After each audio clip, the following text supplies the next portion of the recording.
Dewan Pendidikan Kabupaten Buleleng merekomendasikan sejumlah usulan perbaikan tata kelola pendidikan di daerah itu sebagai upaya mewujudkan pendidikan yang berkualitas dan berdaya saing.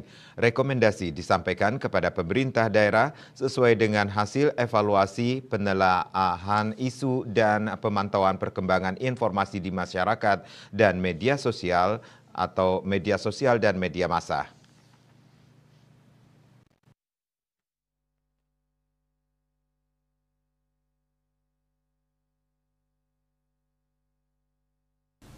Ketua Dewan Pendidikan Buleleng, Made Sedana mengatakan terkait penerimaan peserta didik baru PPDB tahun 2024, Dewan Pendidikan merekomendasikan beberapa hal kepada pemerintah daerah, dalam hal ini Dinas Pendidikan, Pemuda dan Olahraga.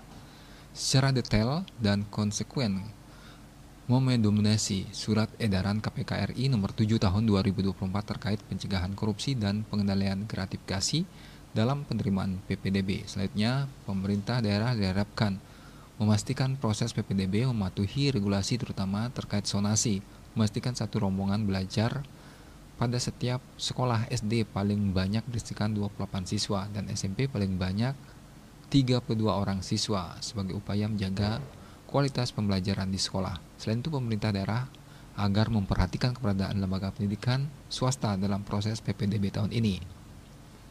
Pihaknya juga mengatakan usulan itu supaya disampaikan ke pemerintah daerah, dalam hal ini penjabat bupati, dan sudah diteruskan ke Dinas Pendidikan Pemuda dan Olahraga di daerah itu.